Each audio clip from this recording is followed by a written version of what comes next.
Triple C leader Nelson Chamisa made a U-turn on his pledge to boycott by-elections by fielding candidates in all vacant seats caused by Tshabangu's recalls. Chamisa took his team that was recalled and fielded them as Triple C candidates, while Tshabangu also filed his own candidates except in Mavuku Tafara.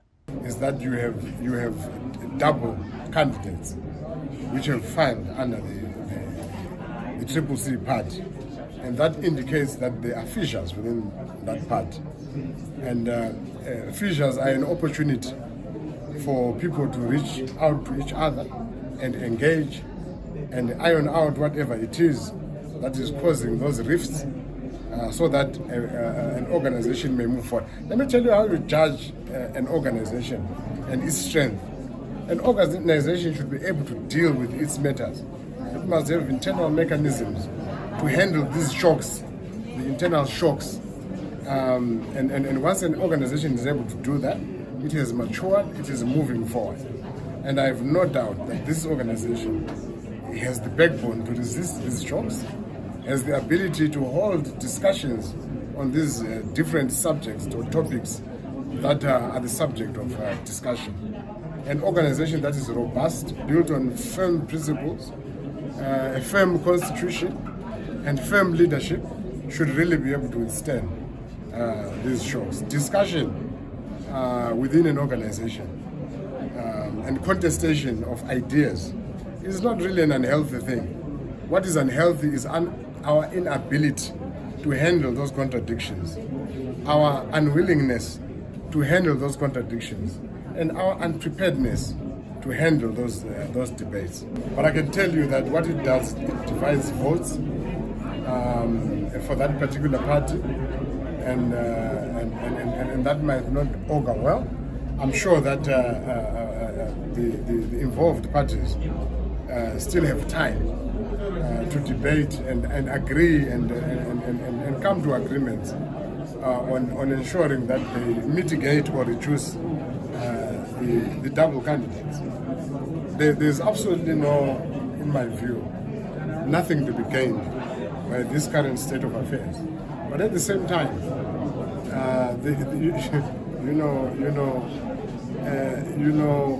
peace is not the absence of war. If you get me. At the same time, you will not. It is not healthy to be quiet and not discuss issues and not challenge certain things which you think are not being done properly, simply because you require peace. You may find peace in a prison. Peace in a prison is not peace at all. So, joking and contestation is not necessarily the existence of war at the same time. Fabian kufaka kutizwi will have to face Pedzisa Kuphanya in another race that could be potentially bruising. He said he was confident he would floor Mayweather's friend in the second round. Zanu PF is all behind all this thing. I know the candidate whom I crushed in Mavuku is one of the gold mafia, and he's using his financial massive to cause the by-election, even to fund this one. The quadricity, like what we have seen recently. He's claiming he's a president, but he can't even raise the fund to register. So basically, I don't see any reason. Like what I said, how do you feel?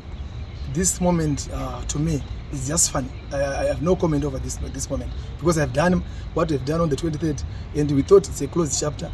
And as a country, we believe that we need to move on in terms of development, because like what I said earlier on, that Zimbabwe now we have a tendency of just remaining into election time and again, squandering national resources, funding by-elections, funding election, rather than to focus on national development. Because what we believe as Triple C, we believe that after election we've got 4 to 5 years for massive development, where we bring our minds together, we share in terms of ideas. But here comes the situation in Zimbabwe. Like for example, I've been a councillor for 15 years. The Zanu PF want to drive a narrative. They will then starve and try to cripple local authorities, so that the residents will then say to blame the Triple C for non-delivery. But basically, the minister will be infringing. Like currently, we've got Dr. Mugabe, who was also infringing in terms of other local authority activities. So those are some of the challenges which we have. Scott did not present himself. Instead, Harare Nomination Court Officer Fiona Kurima announced that Pedzisa Kuphanya had also successfully filed his nomination papers. as set out in Proclamation number 8 of 2023. Prior to the sitting of this court, a nomination paper was lodged by Sakupanya Kudzai of Zanu PF party for the Mavuku Tafara constituency. Addressing members of the media, Tshabangu said he is ready to beat Sakupanya for the second time and expressed his disappointment ahead of the by-elections, saying hospitals do not have drugs but Zanu PF is funding polls with a sole purpose to attain a 2/3 majority in parliament. Zanu PF will always cause election, but just imagine currently our hospitals are struggling. They know even the cheapest drug, the paracetamol. There is no paracetamol in our hospital, but Zanu PF is able to fund the election just because to achieve a 2/3, because we know what they want just 2/3, so that Mnangagwa can extend his term of office. In a lighter note, there was David Chitimbe, who came up with his Changu Chimuti Chapinda party, also filed his nomination papers but failed to pay the required nomination fee of $1,000. Nomination form for Chitimbe David of Changu Chimuti Chapinda party has been rejected due to failure to pay nomination fees. In Bulawayo, the CCC elections task force leader told journalists that they had made a smooth flow of the process. We have successfully filed our papers for our 5 citizens candidates. That's one for Country Park, which is going to be having Honorable Pasho going back. We've got Mugabe. Honorable Gono is here, he's going to be representing us. We've got Mbopoma, we've got Honorable Makaza is here, we've got Bulawayo South, Honorable Watson, she's going to be here, she's here, I can say that she's here also. And then I'm left with Honorable Manduna from Nketa, he's going to be representing Nketa. So we've actually succeeded in even paying for our citizens candidates, so they are ready to go on the ground and also start campaigning for our party, which is Citizens Coalition for Change. So that's all that I can say. As Chamisa was filing candidates, Tshabangu was breathing fire, saying those who he recalled could not stand as CC candidates. He even threatened to recall the candidates before voting.